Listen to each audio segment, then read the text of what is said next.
요단강 건너가기 전에 가장 중요하게 이제 이 모세가 이야기했던 것이 율법을 지켜라. 이걸 갖다 계속 이야기했죠. 그래서 너희가 그 땅에 들어가면 이 율법을 지키면 살게 된다. 또 그 땅에서 오래오랫동안 잘 살게 된다. 이거를 이야기하면서 드디어 이제 율법에 대한 부분을 우리가 이제 지지난 시간부터 계속 보고 있습니다. 오늘 신명기 14장은 크게 네 가지예요. 네 가지가 크게 뭔가니까 하나는 금지된 애도법이라 그래가 사람이 죽으면 우리가 막 애도하는 거 있죠. 그 애도하는 것인데 첫 번째는 금지된 애도법에 대해서 이야기하고 있고 두 번째는 뭐냐니까 그러면 우리가 짐승이나 그 또한 의류나 안 그러면 그 조류나 이런 것 중에서 뭘 먹어야 되고 뭘 먹지 말아야 되느냐 하는 그것을 지금 두 번째 율법에서 가르치고 있습니다. 그 다음에 세 번째는 뭐냐니까 11조에 관한 그런 내용이에요. 그래서 11조에 관한 내용인데 이 당시에 그런 11조 자체가 지금 현재하고 11조하고는 조금 개념이 달라요. 그래서 이제 그 부분 세 가지를 이렇게 이제 규정을 하는 것이에요. 제일 첫 번째 이제 금지된 애도법은 읽었던 1절, 2절입니다. 너희는 너희 하나님 여호와의 자녀이니 죽은 자를 위하여 자기 몸을 베지 말며 눈썹 사이 이마 위에 털을 밀지 말라. 너는 내 하나님 여호와의 성민이라. 여호와께서 지상 만민 중에서 너를 택하여 자기 기업의 백성으로 삼으셨느니라. 이제 이렇게 돼 있죠. 그럼 여기서 이제 금지된 애도법은 무엇을 하는 거니까?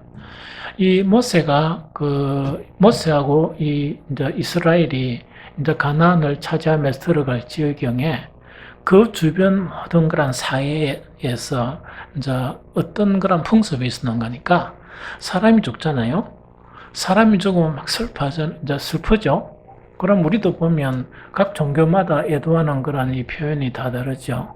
그래서 그 지방에 애도하는 표현이 있었는데 그 표현 자체가 뭐냐니까 사람이 죽으면 자기 몸에 자기가 자해하는 거예요.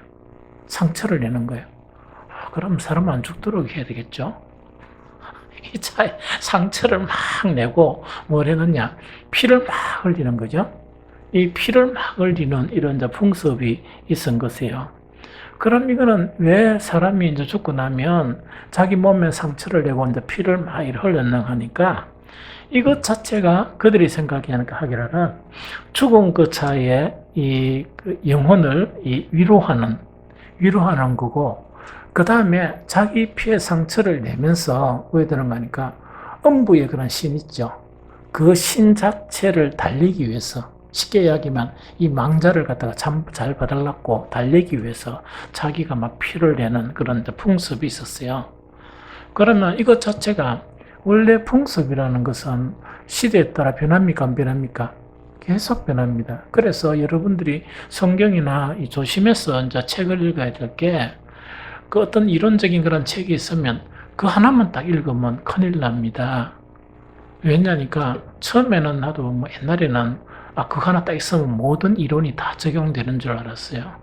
그런데 자꾸 이렇게 여러 가지 논문이나 그런 자료들을 보니까 다른 거예요, 내용이. 그래서 혼란이 일어나는 거예요. 그래서 왜 이런 혼란이 일어나는가 하면서 나중에 알게 된 것은 뭐냐니까 학자들이 만약에 금지된 애도법이 있다 그러면 어떤 학자들은 억수로 고대시대 있죠. 고도시대의 그런 풍습을 이야기하는 거예요. 그럼 우리는 읽어보면 뭐냐? 옛날 고대시대가 옛날 전시대에 대해서 그런 애도법이 있는 걸로 우리가 이제 착각하는 거예요. 그거는 그런 게 아니고 고시대를 연구한 거예요. 그러면은 이제 나중에 한 100년 후에나 이래 되면 그 풍습이 변합니까? 안 변합니까? 다 변하죠. 심지어 뭐까지 변하는가? 우리가 이제 그 뒤에 보면은 뭐냐? 그 하나님 앞에 절기 제사들을 드리는 거죠. 절기 행사를 하는 거 있죠. 절기 행사도 그 각 시대마다 모양이 다 달라요. 모양이 다 다르고 막 이렇거든요. 그래서 이런 것 자체가 초막절하고 그 수장절하고는 같은 말입니까? 틀린 말입니까? 같은 말이죠. 원리는 무엇으로 시작합니까? 초막절로 시작했다가 내주는 개념이 이제 수장절로 바뀌는 거예요. 그래가 이걸 책을 잘못 읽으면 오게 되는 거니까, 그렇게 가장 위험한 사람이 책 한 권 읽는 사람. 책 한 권 읽으면 큰일 나요.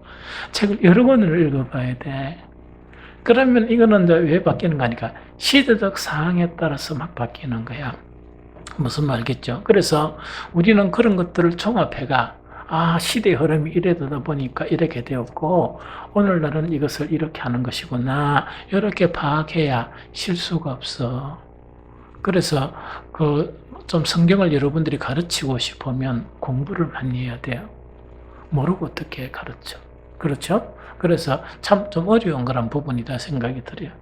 그래서 이제 이 사람들이 이제 이 당시에 사는 사람들이 사람이 이제 친한 사람이나 가까운 사람이 죽으면 자기 몸에 상처를 막 내는 거예요. 그럼 이렇게 했죠. 전문격들이 또 보면 만약에 자기하고 서로 사랑하는 사람이 죽으면 상처를 더 많이 내는 것이 뭐겠습니까? 더 사랑의 표현이겠죠? 이게 상상이다, 상상. 그래서 이 사람들이 어떻게 이게 장사를 지내는가, 거기에 대해서 가장 보는 관점이 이것도 있을 것이다. 상처를 많이 내면, 이 사람들과 관계가 가까웠는가 보다, 이렇죠. 오늘날 우리가 보기에는 미련합니까? 참 미련하죠. 그러니까, 이게 이제 이런 부분이 있은 거예요. 그럼 왜 이렇게 애도하는 법이, 이런 법이 이제 정립되었나 하니까, 이거는 뭐냐니까, 신앙에서 가장 무서운 적 중에 하나가 고행주의예요. 고행주의라는 것은 뭐라고 합니까? 이거를 이야기해요. 우리가 이제 신을 섬기잖아? 그래, 각 나라나 각 이방인들이 신을 섬기죠? 우리도 하나님 앞에 하나님을 섬기죠? 섬기다 보니까 고행주의라는 것은 무엇을 이야기하는 거니까 내가 내 몸을 완전히 괴롭히면 신이 나를 불쌍히 여긴다 하는 관점에서 출발하는 거예요. 이 무슨 말겠죠? 그럼 우리도 이 뭔가니까 고행주의 관점이 우리 이제 뭡니까? 우리 풍습 속에 딱 젖어가지고 이 고행주의가 우리 속에 있는 거야. 그래서 어떤 사람은 지나친 금식이나 안 그러면 지나친 자기 학대. 성경에서 우리에게 죽어야 한다. 죽어야 한다는 것은 무엇을 죽어야 한다는 이야기입니까? 우리에게 죽는다는 이야기는 하나님께서 너희 자신을 포기하고 너희가 죽고 예수 그리스도로 살고 막 이렇게 하는 게 뭔가니까 내가 내 스스로를 막 괴롭히는 그것을 이야기해요? 그건 아니야. 그건 아니고 우리 찬욱이는 원래 뭐냐? 하나님의 형상으로 네가 지음을 받은 거야. 그런데 우리 조상 대대로 뭘 했는가니까 선악과를 먹다 보니까 하나님의 형상이 부서지는 거야. 파괴됐던 거야. 그럼 처음에는 뭐냐? 오로지 의롭게 살고 선한 생각을 가지고 하나님을 섬기는 그런 사람이었는데 선악과를 먹으니까 하나님을 멀리하고 악을 일삼고 분노가 일어나고 시기심이 일어나고 하는 거 있죠. 그런 사람이 됐던 거야. 네 자신을 부인하라는 거는 그 자의를 부인하라. 자연적인 자의. 자연적인 인간의 속성. 그걸 부인하라는 이야기라. 그런데 찬욱이를 괴롭히라 하는 그런 이야기는 아니란 말이야. 이 무슨 말겠죠? 그러면 우리가 기도 중에 금식이 있습니까? 없습니까? 금식이 있는데 금식 이것도 두 가지의 개념이 있는 거야. 하나님이 받으시는 금식이 있고 아무리 금식해도 하나님이 거들떠 안 보는 금식이 있는 거야. 그러면은 그 금식 자체가 어떤 거니까 이사에서 보면 하나님 앞에 뭔가를 다 결단하잖아. 결단하면 하나님이 기뻐하시는 금식은 뭐냐? 육신의 소욕을 처음 다 포기하면서 그 다음에 평소에 남한테 안 베풀었다 그러면 남을 막 베풀면서 평소에 용서를 안 했다 그러면 용서를 막 하면서 이렇게 금식하는 것을 하나님이 기뻐하시는 금식이라 그래. 그런데 하나님이 또 보니까 이놈의 욕심은 그대로 가 있고 미워하는 것은 그대로 가 있고 시기 하는 거는 그대로 가 있고, 나쁜 짓 하는 마음은 그대로 가 있고, 오로지 막 배고파 죽겠다 하면서 금식하는 거야. 잘못하면 배고파 죽어버려. 무슨 말인지 알겠죠? 그게 온전한 부분이 아니야. 그런데 우리가 이제 신앙생활 잘못하면 어떤 관점에서 서로 피는 거니까, 우리 하나님은 내가 내 자신을 괴롭히면 하나님이 나를 불쌍히 여겨줄 것이다, 이렇게 생각하는 거야. 그럴 힘이 있으면 회개를 해. 회개라는 것은 잘못된 내 하나의 습성을 막 포기하려고 그러고, 남을 미워하고 시기하고 욕심투성인 그 사실을 버리려고, 그러면 하나님이 더 긍휼히 주시고 기뻐하셔. 이게 무슨 말이죠? 그래서 바울은 골로새 교인들에게 뭘 가르치는가니까, 옛날 이 금욕주의, 그렇게 이게 이제 고행주의 자체는 나중에 헬라 사상이나 이래가지고 금욕주의로 발전해요. 금욕주의라는 것은 뭐냐니까, 정말 이 고행을 한다든지, 또 뭘 하느냐, 또 금식을 한다든지, 안 그러면 실제로 자기를 쳐서 막 괴롭히는 거야. 괴롭히는데, 그런 모습을 또 바울이 보면서, 그거는 몸을 괴롭히는 데는 참 효과가 있다. 왜? 밥 못 먹으니까 배고픕니까? 못 고픕니까? 배 고프지. 자기가 막 하고 싶은 거 이래 못 하니까 힘듭니까? 못 힘듭니까? 되게 힘들잖아. 그러니까 이거 자체가 뭐냐니까, 이런 것이 바탕이 되다 보니까 나중에는 하나가 잘못되면 여러 가지가 잘못돼요. 그래서 상을 딱 당하니까 그 슬픔을 표출하는데 어떻게 표출하는가? 이게 생각이 나니까 연관되는 거야. 자기한테 상처를 해가지고, 그 다음에 음부 있는 신을 위로하고 이런 거 있죠? 자기 애통한 마음을 그렇게 표현하는 거야. 그래서 하나님 보시기에는, 우리 모든 것을 지은 하나님 보시기에는 얼마나 미련한 짓이야. 사람을, 사랑하는 사람을 잃어서 마음에 상심이 되는데, 몸에까지 피를 흘리면서 그래 하다 보니까 아무런 관계 없는 것을 그래 하니까, 하나님께서 그런 거는 본받지 말라. 그런 거는 본받지 말라. 너희는 이방인이 아니고 누구라고? 하나님의 자녀란 말이에요.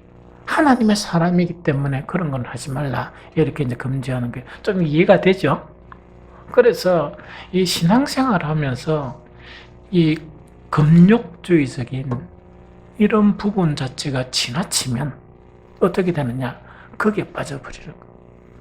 그러면 금욕을 그래 막 했다 그러면 우리 안에 있는 욕심이나 이걸 버려야 되잖아. 그건 하나도 안 버리는 거야. 욕심은 그대로 버리고, 기도 안 많고 욕심 더 크지 버리고 이런 거 있죠? 그래갖고 몸만 괴롭히면 그게 무슨 소용이야. 이 무슨 말겠죠? 그래서 그런 부분에 대해서는 참 귀한 교훈이다. 그런데 여기 이제 그 1절의 중에서 자기 몸을 베지 말며 또 한 가지는 뭘 하느냐? 눈썹 사이 이마 위에 털을 밀지 말라, 요 이야기라. 눈썹 사이 이마라 하니까 좀 이렇게 이해하기 힘들죠. 그래서 이렇게 번역은 해놨지만 요거는 무슨 말이라는 거니까, 이게 이마를 뭐 깨끗하게 뭐 털을 이렇게 정리하라 그런 이야기가 아니고, 우리 두개골 있죠? 두개골 중에 아마 전면에 두개골 있지? 요거요. 요거는 어떤 요거 슬프다 보니까 이걸 밀어버리는 걸 이렇게. 그걸 이야기하면 눈썹이 정리하고 이런 걸 이야기 안 합니다. 그래서 뭐 제가 힘든 일을 당하면 나는 여러분들 한 명이 슬픔의 표시를 딱 이랬으면 좋겠어. 그런데 남자는 하지 말고 여자가 했으면 좋겠어. 그래서 아빠 목사님 탁 수건 벗고 제가 이 슬픔의 표현을 어떻게 하겠습니까? 머리에 밀었습니다. 그래, 요래하지 말라는 이야기를, 이런 거 얼마나 흉측합니까?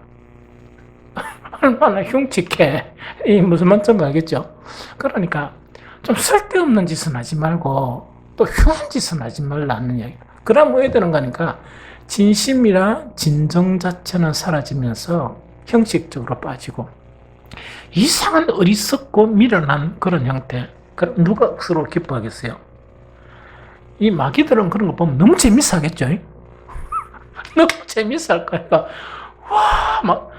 너무 재밌어 할 거 아니가. 그런 일 하지 말라는 얘기. 그래서 여러분들 아무리 좀 어려운 일 당해도 제발 여성분들이 머리를 좀 짧게 깎는 거는 이해해. 머리 길다가 여성분들이 머리 짧게 깎으면 겁나죠. 그건 납니까? 그런데 어느 데는 머리를 좀 짧게 깎으면 더 예쁜 사람이 있어. 우리 사모. 그래서 나 잘라라. 머리 길 때 보나? 그래서 어떤 간에 자기 취향에 따라 그래 하는데, 쉴 데 없이 이 애도한다고 찬우가 면도칼로 일하지 마라. 아무 소용이 없다. 이배가 제간 것처럼 너가 엄마, 너가 아버지한테 네가 주장할 일이 있으면 살짝이 내한테 와가지고 목사님 내 사정을 들어주십시오 하면 내가 네 편 안 들 때가 있더나. 그러니까 그래야지 머리 밀지 말거라. 무슨 말인지. 그래, 그거 하지 말란 이야기라. 이해가 되죠? 그 다음에 큰 두 번째는 뭐냐니까 우리가 먹는 거. 먹는 건데 먹는 거는 크게 세 종류로 나눴습니다. 하나는 짐승 있죠. 짐승. 하나는 어류. 하나는 조류를 이야기합니다. 그래서 우리가 쭉 한번 읽어가 모르겠지만 이거는 너무 기니까 간단한 설명할게요. 짐승의 기준에서 먹고 못 먹는 거는 기준이 딱 두 가지예요. 짐승. 먹느냐 못 먹는 거는 딱 두 가지인데, 하나는 발굽 자체가 뭡니까? 이 뭐라 그래야 되나? 있잖아. 굽이 갈라진 짐승. 이거는 먹어도 돼. 굽이 갈라진 짐승은 먹어도 되고, 또 하나는 굽이 갈라지면서 색임질하는 짐승 있죠. 그거는 먹어도 된다는 그 이야기입니다. 그러면 이 짐승 중에서 가장 대표적인 짐승이 뭡니까? 소나 양이나 염소나 사슴이나 노루 있죠. 이런 것은 먹어도 된다 그 이야기입니다. 무슨 말이죠? 소나 양이나 염소, 사슴, 노루 등은 먹어도 된다는 그 이야기입니다. 그런데 이 중에 한 가지만 해당하고 해당 안 하면 먹을 수 없다 그걸 이야기합니다. 그래서 이거는 뭡니까? 낙타나 토끼나 사바는 너구리를 이야기한다 그래요. 너구리 이런 것은 뭐냐니까 먹어서는 안 된다. 이걸 지금 이야기하는 거예요. 좀 무슨 말이겠죠? 그러면 우리가 지금 되게 잘 먹는 돼지는요? 에? 한 개만 해던데 자세히도 받는 거예요. 이 돼지는 굽은 이렇게 갈라졌지만 이거는 색임질을 안 해요. 그래서 돼지도 금지 대상이에요. 그러면 왜 돼지 먹느냐고는 좀 이따 이야기해 줄게요. 그럼 그 이야기고, 그 다음에 절대로 죽은 짐승의 사체는 만져서는 안 돼. 그게 이제 금지를 한 거예요. 사체를 만지셔도 안 되고, 그 다음에 어류 있죠, 어류. 어류는요, 어류도 딱 두 가지예요. 딱 두 가지 어류만 먹어야 된다. 그 이야기입니다. 하나는 뭐냐니까, 지느러미가 있어야 된다. 지느러미가 있어야 되고, 두 번째 뭐가 있어야 된다? 비늘이 있어야 돼요. 자, 그래서 요거 두 가지 다 해당되는 어류는 먹어도 된다. 그런데 여러분들이 좋아하는 바다장어나 민물장어는 이게 해당됩니까? 안 됩니까? 왜? 예? 그래서 여러분들 말씀은 지켜야 돼. 혹시 누가 그걸 주잖아. 여러분도 먹으면 안 돼. 목사가 다 주면 돼. 그럼 내가 어떻게 처리하든지 그거는 내가 알아서 할 테니까 여러분들을 죄짓게 내가 어떻게 하겠냐. 그렇죠. 그러니까 이거는 이게 해당되는 거야. 딱 두 가지가 그래 되거든요. 조류에 대한 것은요, 기준에 대한 언급은 없어요. 단지 무슨류는 먹어도 되고 무슨류는 먹으면 안 된다. 그래 되어 있습니다. 이해되어 있죠? 그러면은 기준에 언급은 없고 단지 금지하는 조류가 언급되어 있는데, 금지하는 조류는 어떤 것이냐? 독수리, 솔개, 물수리는 바다 독수리 있죠? 물수리, 매의 종류, 까마귀의 종류, 타조, 타흐마스라고 하는데, 타흐마스는 어떤 짐승인지 몰라요. 뭘 지칭하는지 어떤 결과가 없습니다. 그 다음에 갈매기, 올빼미, 부엉이, 당아는 뭐냐니까, 이거는 땅에서 사는데 사다리새로 불린다 그래요. 사다리새 알아요? 저건 이제 그런 새고, 그 다음에 여기 올응이라 그래가, 이거는 새끼 독수리라 그래요. 그 다음에 노자가 혹시 압니까? 노자가 뭐냐? 가마우찌라는데, 가마우찌 알아요? 가마우찌 봤는가 봐. 이거는 연못이나 살면서 그 생선 잡아먹는다면서요. 예, 그거는 먹으면 안 되고. 그 다음에 학이나 황새, 그 다음에 대성은 뭐냐니까, 댕기물대새라 그래요. 이거 압니까? 예, 저건 이런 거를 가르치고. 그 다음에 또 뭐냐, 박쥐. 이런 거를 먹지 말라 그래요. 근데 대체로 조류 자체는 뭐냐니까, 이 금지하는 거를 우리가 사람들이 잘 안 먹는 것 같아. 박쥐 먹었나? 이제 그렇다, 그죠? 그래서 저건 이 금지하는 그런 부분이 있는데, 대체로 보니까 우리가 지금 문제를 꼭 삼으면 문제가 되는 게 뭐냐, 의류에 정말 막 이 비싼 돈을 주면서 먹는 게 장어. 이런 거 있죠. 이런 것 자체가 이 문제가 될 수 있고, 특히 우리 기준에 문제가 될 수 있는 거는 뭡니까? 이 삼겹살. 이게 문제가 된단 말이야. 그렇죠? 그러면은, 이런 것 자체가, 우리는 어떻게 적용해야 되느냐? 혹시 삼겹살 못 먹는 분 있어요? 안 먹은 사람? 짱어. 그렇죠. 어쨌든 간에, 이거를 갖다가 우리는 어떻게 이해해야 되느냐 하니까, 이렇게 이해해야 돼요. 요거는 뭡니까? 여기서 규정된 것을 통칭 우리가 뭐라고 이야기합니까? 율법이라 그래. 이게 무슨 말이겠죠?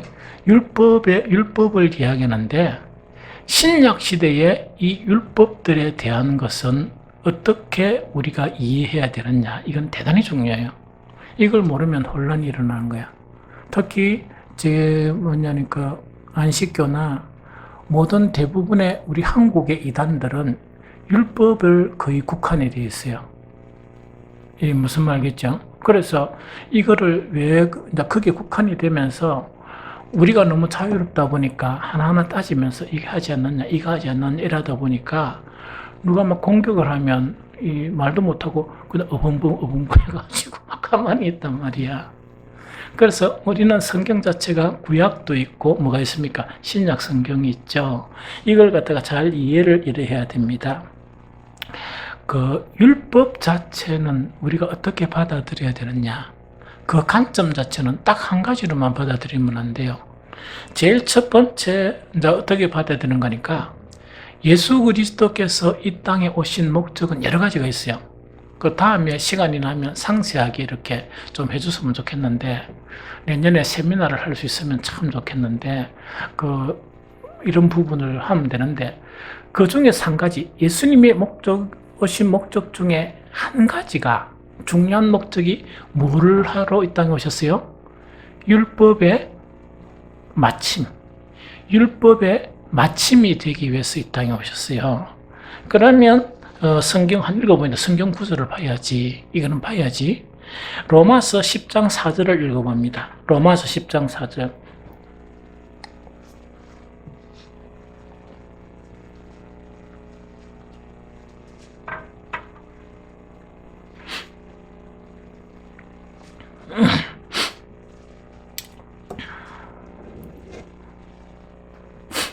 로마서 10장 4절 다 찾았습니까?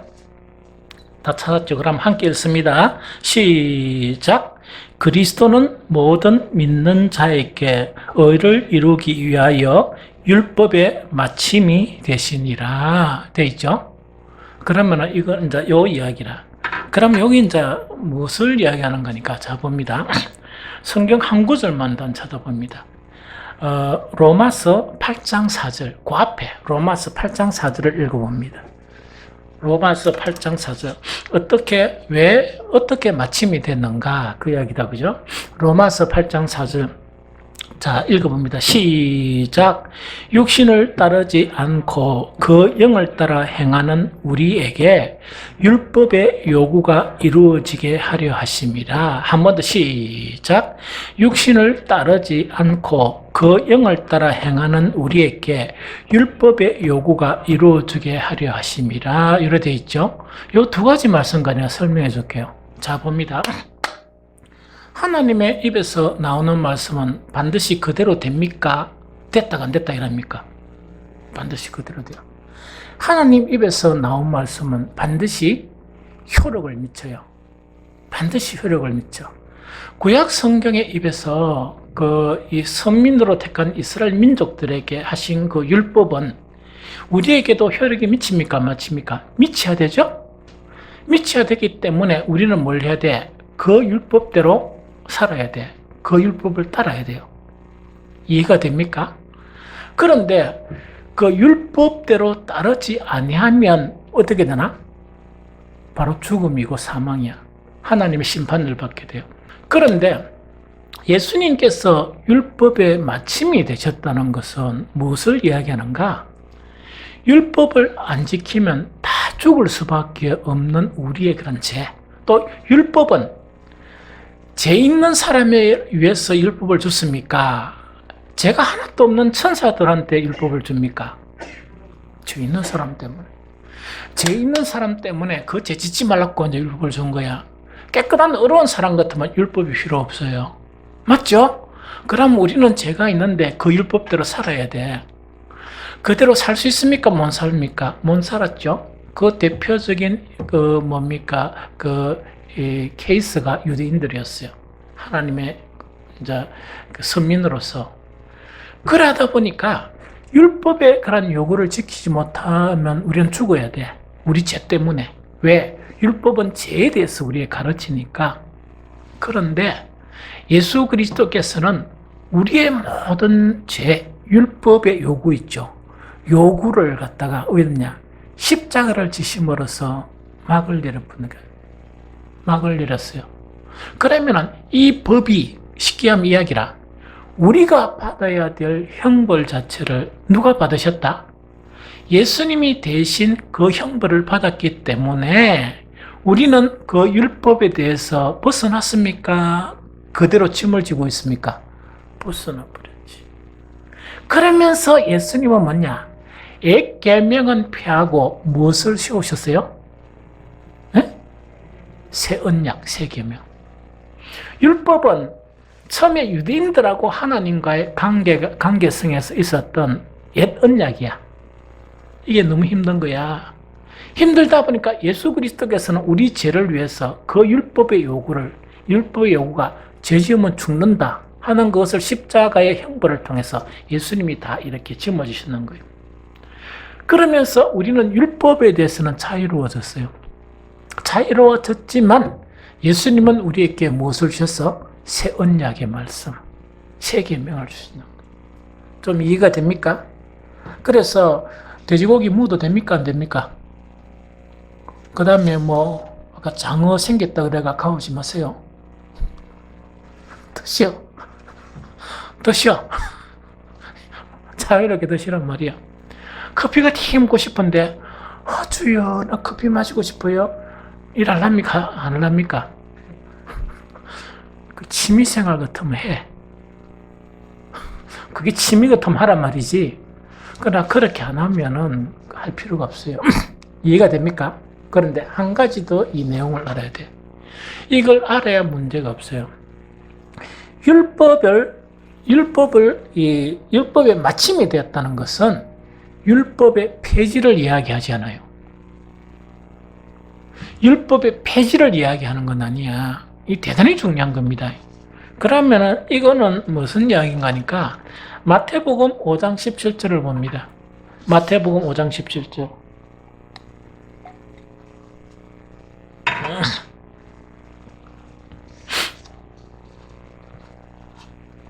마태복음 5장 17절.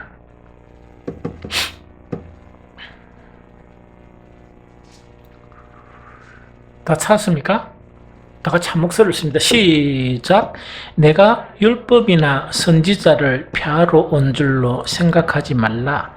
폐하러 온 것이 아니요 완전하게 하려 함이라. 다시 한번 됐습니다. 시작. 내가 율법이나 선지자를 폐하러 온 줄로 생각하지 말라. 폐하러 온 것이 아니요 완전하게 하려 함이라 이야기입니다. 무슨 말겠죠? 자, 이제 봅니다. 자, 봅니다.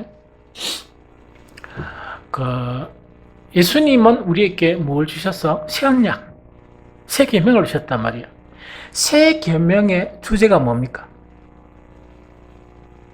응? 뭐라고? 뭐라고 했었노? 아, 그렇지, 사랑. 사랑. 새 계명의 주제는 사랑이야. 사랑의 법이 있고 율법이 있는 거야. 사랑의 법은 뭐냐? 율법을 포함하는 법이에요. 율법이 완성된 법이 사랑의 법이야. 이게 무슨 말이겠죠? 그래서 율법에서 불필요한 것은 지킬 필요가 없어요. 그러나 사랑을 하기 위해서 우리가 필요한 부분은 개성돼야 돼. 개성되고 더 뭡니까? 발전되어야 됩니다. 이해됩니까? 자, 이거 한번 봅니다.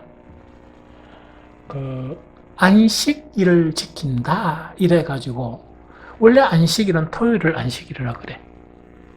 안식일을 지킨다 이래가지고 주일날 이렇게 예배를 안 드리고 안식일 이렇게 막 해가지고 우리 교회에서 주일날 예배 드리는 거를 갖다가 성경에 안식일을 지키라고 했는데 왜 안 지키노? 이렇게 비난하는 사람들이 있어요.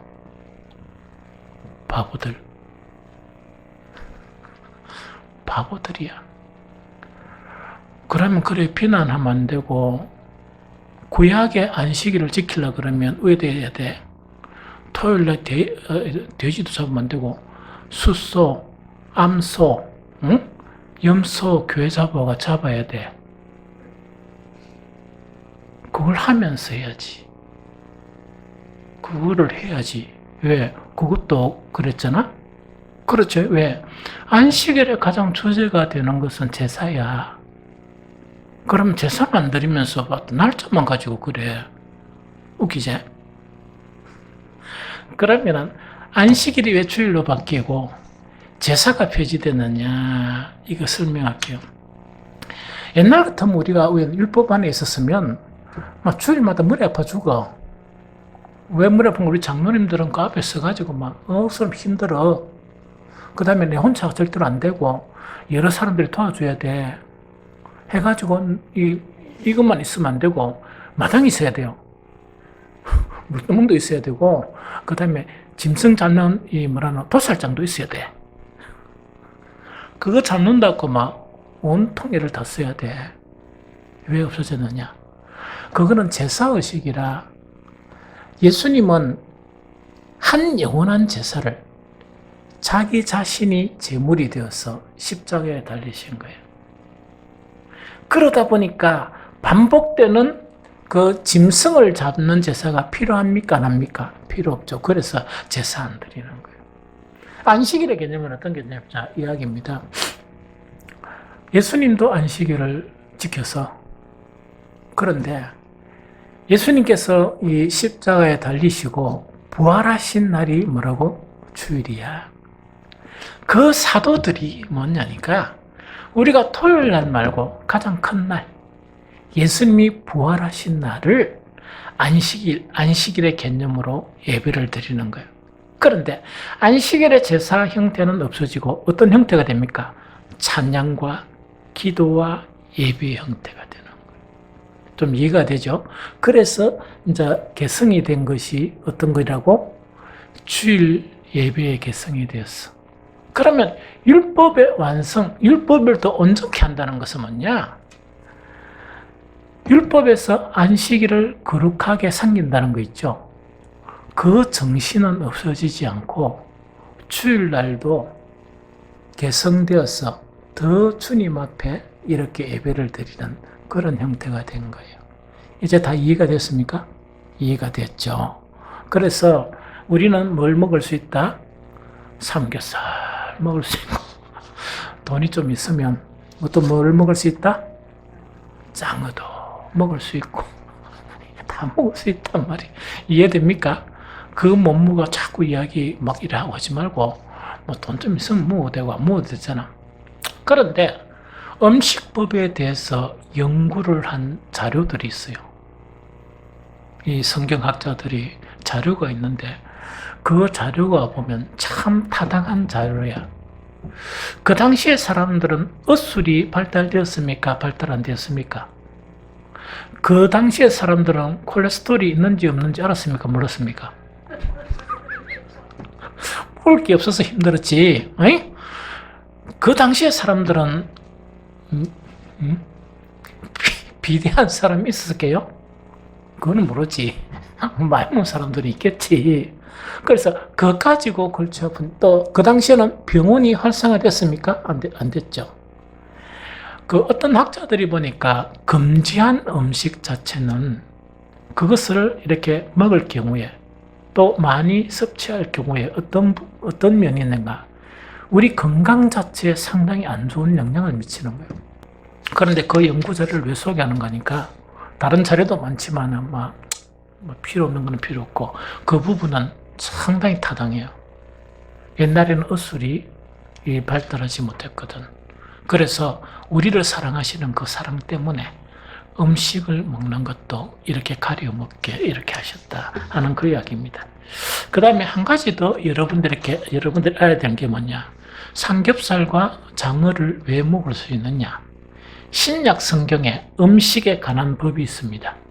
그 법 자체를 우리가 성경 봐야 돼. 로마서 14장 2절 3절 로마서 14장 2절 3절 봅니다. 로마서 14장 2절 3절 14장 2절 3절 먼저 읽어봅니다. 로마서 14장 2절 3절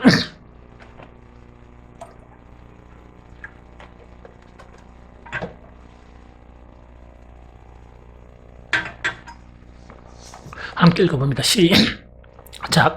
어떤 사람은 모든 것을 먹을 만한 믿음이 있고 믿음이 연약한 자는 채소만 먹느니라. 먹는 자는 먹지 않는 자를 업신여기지 말고 먹지 않는 자는 먹는 자를 비판하지 말라. 이는 하나님이 그를 받으셨습니다. 요래돼 좀 음식에 대해서. 그러면서 그 뒤에 보면 음식보다 중요한 것이 있다 이렇게 설명해요. 로마서 14장 6절 9절 읽어봅니다. 시작. 나를 중히 여기는 자도 주를 위하여 중히 여기고 먹는 자도 주를 위하여 먹으니 이는 하나님께 감사함이요 먹지 않는 자도 주를 위하여 먹지 아니하며 하나님께 감사하느니라. 우리 중에 누구든지 자기를 위하여 사는 자가 없고 자기를 위하여 죽는 자도 없도다. 우리가 살아도 주를 위하여 살고 죽어도 주를 위하여 죽나니 그러므로 사나 죽으나 우리가 주의 것이로다. 이를 위하여 그리스도께서 죽었다가 다시 살아나셨으니 곧 죽은 자와 산 자의 주가 되심이니라 하심이라. 이건 두 번 읽은 말씀이죠. 두 가지 읽은 말씀 어떤 내용이냐 간단하게 요약입니다. 날 가지고 날 옛날에는 절기를 지킨다 안 지킨다 그 날 가지고 막 이렇게 이제 서로 토의하는 것이나 또 음식 가지고 먹어야 된다 먹지 말아야 된다 그 토의하지 말라는 이야기를. 그러면 음식은 그냥 우리가 이제 아까 신약에 먹을 수 실컷 먹고 뭐를 해야 돼? 음식 가지고 따지지 말고 주를 위해서 사느냐 주를 위해서 죽느냐 그거 신경 쓰라 그 이야기입니다. 너무 좋죠? 주를 위해서 우리가 살고 주를 위해서 죽는 그것이 더 중요하지 뭘 음식 가지고 그러느냐 그 이야기입니다. 그래서 물론 그 취향에 따라 채식하는 사람들은 뭐 채식할 수가 있어요. 이게 무슨 말이죠? 그래서 그 음식에 대한 부분에 대해서는 하나님이 모든 것은 하나님이 만드신 거는 다 가니까 먹어도 되는데 우리 기독교 진리는 뭐라 말입니까? 음식 다 먹고 그렇죠? 그리고 불교는 음식을 먹지 말고 먹고 그 다음에 뭐 해란 말입니까? 주를 위해서 사는데 힘을 쓰라 하는 그걸 이야기합니다. 그 다음에 한 구절만 더 고린도전서 8장 8절 고린도전서 8장 8절 요것만 읽으면 음식에 대한 부분은 됩니다. 음식에 대한 부분 8장 8절 자 고린도전서 8장 8절 찾았습니까? 함께 읽습니다. 시작. 음식은 우리를 하나님 앞에 내세우지 못하나니 우리가 먹지 않는다고 해서 더 못 사는 것도 아니고 먹는다고 해서 더 잘 사는 것도 아니니라. 음식 자체가 하나님 앞에 문제가 된단 말입니까? 안 된단 말입니까? 안 된다. 무슨 말이겠죠? 음식 자체는 하나님 앞에 안 되니까 음식 있는 거 여러분들 취향껏 이렇게 드세요. 열심히 드시고 주를 위해서 더 살아가는 것, 그것이 가장 중요하다. 마지막 22절, 29절은 뭐냐? 11조의 문제예요. 그 11조의 문제인데 아까 읽어봤으니까 간단하게 이야기할게요. 내용을 쭉 읽으면 잘 몰라요. 여기에서는 세 가지 11조를 이야기해요. 아까 제가 이야기 읽고 난 다음에 오늘날 11조의 개념과 같다 다르다? 다릅니다. 무슨 말 알겠죠? 그래서 첫 번째 11조는 뭐냐? 옛날에는 공장이 있었습니까? 없었죠. 그 다음 취업회가 월급 받았습니까? 없었죠. 뭐였냐니까 좀 더 농사지대, 농사지거나 짐승 이렇게 키우거나 그거 이야기했어요.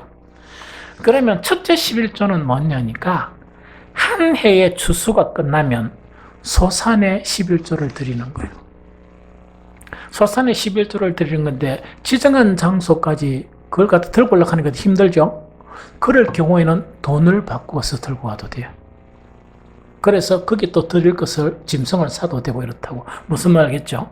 그래서 첫 11조는 뭐냐니까 한 해 추수가 끝나면 그 수확물의 10분의 1을 이렇게 이제 드리는 거야. 그러면은 이 11조는 누가 먹고 살도록 주는 거라? 레위인이에요. 레위인들은 토지를 분배받았습니까? 안 받았습니까? 안 받았죠? 성전에서 여러 가지 봉사일만 해요. 봉사일만 하고 농사짓거나 이걸 안 해요. 그래서 이 사람들은 뭘 먹고 사느냐? 이 사람들의 그 사람들의 1년 수익물의 10분의 1을 가지고 먹고 사는 거야. 레인을 줍니다. 그러면 제사장은 뭐 먹고 삽니까? 하나님이 신령한 음식을 주시오. 그게 아니고 레인들이 그 11조를 받았지? 10의 1을 받았죠? 그것에 대한 11조를 드리는 거야. 그거에 대한 11조를 드리면 그 11조를 누가 먹고 사느냐? 제사장들이 먹고 사는 거야. 무슨 말인지 알겠죠? 이거 좀 이해됩니까? 근데 이 당시에는 제사장들은 뭐냐? 마지막 이제 11조 그거 먹고 사는 거야. 또 11조 뜰 필요가 없잖아. 왜냐? 너무 줄 게 없으니까. 무슨 말겠죠? 그래서 오늘 어떤 사람이 이렇게 이야기합니다. 헌금을 드리면 하나님이 사용하는 줄 알아. 그렇게 농사 짓는 레인을 위해서 먹고 살으라고 주는 거고, 레인들은 11조를 떼가 누구를 준다고? 제사장을 주는 거야. 무슨 말? 그럼 제사장 그거 먹고 살으라는 이야기를. 그게 첫 번째 11조예요. 그 다음에 두 번째 11조는 어떤 11조냐? 축제의 11조예요. 축제의 11조. 그럼 요거는 뭐냐니까 첫 11조를 바쳤죠? 첫 11조를 바치고 난 다음에 다시 남은 것에 대해서 11조를 다시 구분하는 거야. 구분을 하면서 그게 뭔가 이제 어디 올라갑니까? 예루살렘이나 뭐 어쩌건 어떻게 처음에는 예루살렘이지만 올라가겠죠. 하나님께 예배드리는 장소로 이제 처음 모일 거 아닙니까? 모이게 되면 어떻게 하는 거니까 거기서 그러면 이제 축제가 열려지고 막 이런 행사가 열려지겠죠. 그러면 그 경비가 필요합니까? 안 필요합니까? 저것도 무효 되고 맞죠? 그러면 두 번째 11조는 첫 번째 11조는 레위인에게 드리고 남은 것에 대해서 11조를 딱 떼가지고 그걸 가지고 그 축제 기간 동안 사용하는 경비로 사용하는 거예요. 자기들도 먹고 레인들도 먹여주고 하는 거 있죠. 그 경비로 사용하는 게 두 번째 11조다. 그 이야기입니다. 세 번째는 뭐냐니까 이거는 따로 떼는 게 아니라 옛날 유대인들은 안식년이 있었습니까? 없었습니까? 안식년이 있었어. 그러면 농사를 지면 6년만 짓는 거야. 6년만 짓고 7년째는 농사 짓습니까? 안 짓습니까? 안 짓습니다. 굶어 죽었습니까? 살았습니까? 그래서 내가 한 번씩 이야기하지. 너무 새가 빠지게 일 안 해도 된다. 다 먹고 산다. 옛날 이때 사람들은 농사를 뭡니까? 딱 6년만 짓고 7년째를 안 지어. 그 다음에 그동안 있었던 거 가지고 먹고 사는 거야. 그것도 다 살아왔어. 그러면 어떻게 하는 거니까? 그걸 3년, 3년 쪼개는 거야. 3년, 또 3년을 쪼개는 거야. 매 3년마다 그 11조를 띄고 난 다음에 11조 있죠. 이거는 흥청망청 안 쓰고, 이거는 어떻게 하는 거니까, 이거는 딱 이래 모아두는 거야. 그 성중에. 이 모아두는 거예요. 그러면은 3년이니까 6년 되면 또 모아두죠. 7년 때는 농사를 얹죠. 그러면 이 모아둔 11조는 어디에 사용하는가 하니까 그 성 안에 거하는 레위인, 나그네가 있습니까 없습니까? 나그네도 있죠. 가난한 자 있습니까 없습니까? 가난한 자 있죠. 고아와 가부들이 있으면 그 두 번 자기들이 막 축제로 즐기는 것을 금하고 뭐 그때는 또 더 가지고 와가지고 먹겠지. 그럼 이거를 갖다가 사오둔 그것을 가지고 가난한 사람들, 고아, 나그네들, 때로는 레위인들에게 먹고 살도록 다시 이렇게 주는 거예요. 이게 무슨 말인지 좀 알겠죠? 그렇게 하는 것 자체, 이 세 가지 개념의 11조가 있어요. 그래서 요새하고 좀 다르죠. 그래서 옛날에 이 사람들은 11조였습니까? 안 그러면 12조였었어요. 그래서 11조는 레위인들한테 주고, 또 다른 11조는 뭐랍니까? 모든 이 축제의 그런 경비 있죠. 경비로 쓰고, 2년 거는 축제 경비로만 쓰고, 그 3년마다 6년 되고 할 때는 뭐랍니까? 쓴단 말입니까? 저축한단 말입니까? 모아두었다가 누구를 위해서 쓴다? 가난한 자들이나 가부나 뭐 그 당시에 레인들이 좀 부족한 레인들이나 이런 사람들을 위해서 쓴 거야. 그러다 보니까 11조라는 것 이제 개념을 확 파악을 했죠. 아주 아름다운. 또 그 당시에는 농사 문제였으니까 그런 식으로 이렇게 한 것이 바로 11조의 개념이다 하는 이야기예요. 그래서 오늘날에도 뭐냐니까 뭐 11조의 개념에 대해서 막 이렇다 저렇다 이야기를 하죠. 그건 아주 성경을 잘 모르는 무식한 것이고 11조가 무엇 때문에 하는 것인가 그걸 모르는 사람들이에요. 그러면 11조는 뭐냐? 교회가 있으려고 하려면 경비가 필요하잖아. 또 뭐냐니까 그 직업을 가지지 않고 전적으로 사역을 행하는 사람들의 이 생활도 필요하잖아. 뿐만 아니고 우리 교회는 그런 부분에서는 상당히 좀 많이 잘하는 편이지 교회 규모에 비해서 가난한 사람들에게 나누는 이런 것을 위해서 이 11조나 각종 이 헌물들이 쓰여진다 하는 그 이야기입니다. 그거는 뭐냐? 우리 사람의 본성이 탐심이나 욕심이 많다 보니까 11조는 하나님의 것이라 딱 정해놨고 그걸 가지고 성직자들이나 혹은 교회 일만 전적으로 하는 사람들이나 나그네나 과부나 정말 고아들에게 이 베풀 수 있는 그 부분 때문에 정해진 것이 11조의 개념이 이해가 되죠.